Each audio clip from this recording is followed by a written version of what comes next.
कहें, जो इसके विपक्ष में वो ना कहें। मैं समझता हूं कि पक्ष में बहुमत है, पक्ष में बहुमत है। सुनिए ना, प्रस्ताव सर्वसम्मति से पारित हुआ। प्रस्ताव सर्वसम्मत से स्वीकृत हुआ।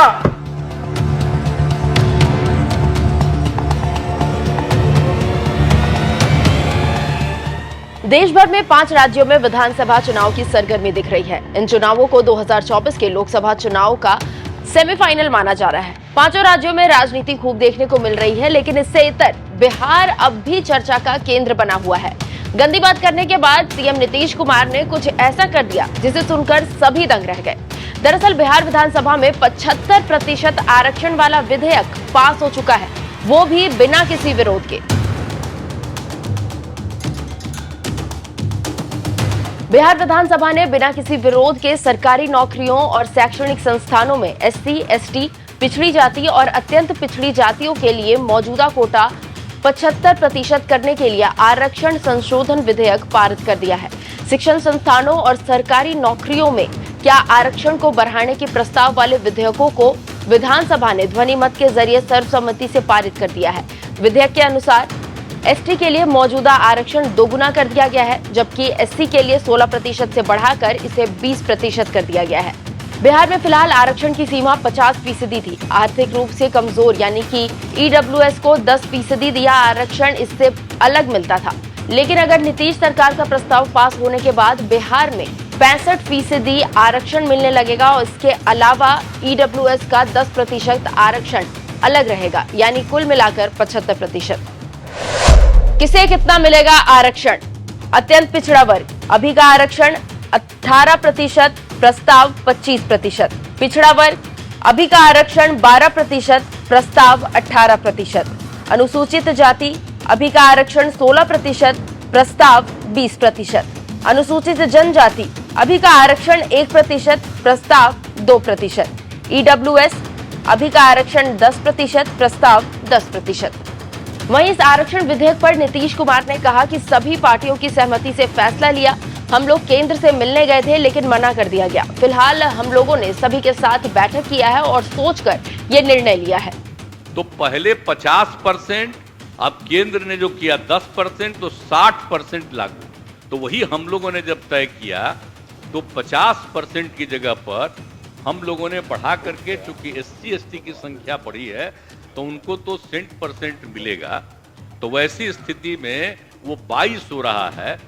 तो अब जो 50 है उसमें मात्र एससी एसटी का मात्र 28 बचता है, इसलिए हम लोगों ने कहा कि 15% और बढ़ा दिया जाए। तो इसीलिए रखा गया था उस दिन, आज उसी के लिए ये लाया गया है। और आप लोगों ने सब कहा कि नहीं ठीक है, तो अब तो एकजुट होकर के सर्वसम्मति से ये पारित होना चाहिए और ये चीज हो जाएगा तो 65%, ये 10%, तो कुल मिला के 75%। तो मतलब 60 में जो 40 बचा हुआ था तो 25 बाकी लोगों को भी अधिकार रहेगा।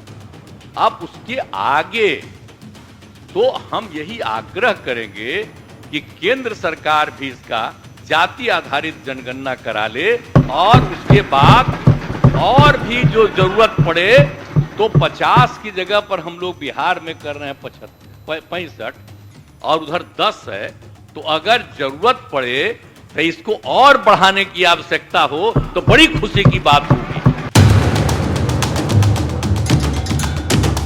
बिहार कैबिनेट ने एससी, एसटी, अन्य पिछड़ा जाति, अत्यंत पिछड़ा जाति और आर्थिक रूप से कमजोर वर्गों के लिए मौजूदा कोटा 50% से बढ़ाकर कुल 75% करने का प्रस्ताव पारित किया। इस शीतकालीन सत्र के दौरान विधानसभा में इस पर एक विधेयक लाया गया। नीतीश कुमार के इस दाव को चुनाव से जोड़कर भी देखा जा रहा है और सवाल अब ये भी उठ रहे हैं कि क्या नीतीश का ये दाव प्रैक्टिकल है, क्योंकि इससे पहले अन्य राज्य भी इस तरह का पहल कर चुके हैं। बात तमिलनाडु की करें तो तमिलनाडु में 69% आरक्षण लागू है, जिसे लेकर कोर्ट में याचिका दायर की गई है। झारखंड में कुल आरक्षण 77% है, इस पर भी लगातार विरोध हो रहा है। आंध्र प्रदेश में सरकार ने अनुसूचित क्षेत्रों के स्कूलों में शिक्षकों के पद के लिए अनुसूचित जनजाति के उम्मीदवारों को 100% आरक्षण देने का फैसला लिया था, जिसे कोर्ट ने असंवैधानिक ठहरा दिया था। छत्तीसगढ़ सरकार ने 82% आरक्षण देने का फैसला किया था। हालांकि अक्टूबर 2019 में हाई कोर्ट ने आरक्षण के इस फैसले पर रोक लगा दी थी। इसके अलावा भी कई अन्य राज्य हैं जो अपने राजनीतिक फायदे के लिए ऐसे हथकंडे अपना चुके हैं, पर इसका फायदा उन्हें नहीं मिला है। एक और दिलचस्प बात, क्या आपको पता है कि संविधान की 9वीं अनुसूची में केंद्र और राज्य कानूनों की एक सूची है जिसे न्यायालय में चुनौती नहीं दी जा सकती है। 9वीं अनुसूची को 1991 के पहले संविधान संशोधन के जरिए जोड़ा गया था। संविधान के अनुच्छेद 31A और 31B के तहत इसमें शामिल कानूनों को न्यायिक समीक्षा से संरक्षण हासिल है। आसान शब्दों में कहे तो संविधान की 9वीं सूची में शामिल कानून न्यायिक समीक्षा के दायरे से बाहर होते हैं, यानी सुप्रीम कोर्ट या हाई कोर्ट उसकी समीक्षा नहीं कर सकते। इसलिए अक्सर आरक्षण से जुड़े कानूनों को 9वीं अनुसूची में डालने की मांग होती रहती है। बता दें कि 1992 में सुप्रीम कोर्ट ने फैसला सुनाते हुए जातिगत आधारित आरक्षण की अधिकतम सीमा 50% तय कर दी थी। सुप्रीम कोर्ट के इसी फैसले के बाद कानून ही बन गया था कि 50% से ज्यादा आरक्षण नहीं दिया जा सकता। हालांकि साल 2019 में केंद्र सरकार ने सामान्य वर्ग को आर्थिक आधार पर 10% आरक्षण देने के लिए संविधान में संशोधन का विधेयक पारित कर दिया। इससे आरक्षण की अधिकतम 50% सीमा को बढ़ाकर 60% हो जाने का रास्ता आसान हो गया। अब जिस तरीके से 60% से ज्यादा का आरक्षण बिहार में नीतीश कुमार ने देने का ऐलान कर दिया है, देखना दिलचस्प होगा कि उनके इस राजनीतिक बिसात पर बिहार की जनता क्या कहती है। खैर, इस पूरी रिपोर्ट पर आपका क्या कुछ कहना है हमें कमेंट कर जरूर बताएं और ऐसी ही खबरों से अपडेटेड रहने के लिए हमारे चैनल को सब्सक्राइब कर लें। नमस्कार। तो पहले 50%, अब केंद्र ने जो किया 10%, तो 60% लागू।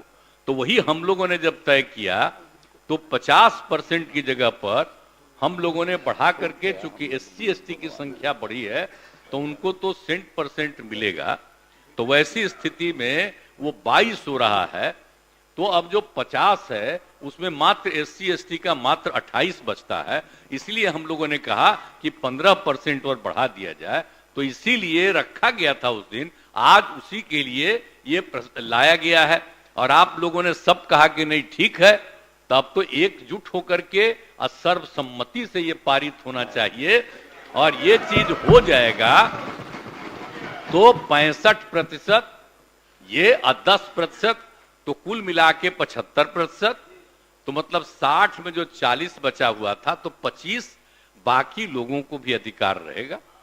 अब उसके आगे तो हम यही आग्रह करेंगे कि केंद्र सरकार भी इसका जाति आधारित जनगणना करा ले और उसके बाद और भी जो जरूरत पड़े तो 50 की जगह पर हम लोग बिहार में कर रहे हैं 65 और उधर 10 है।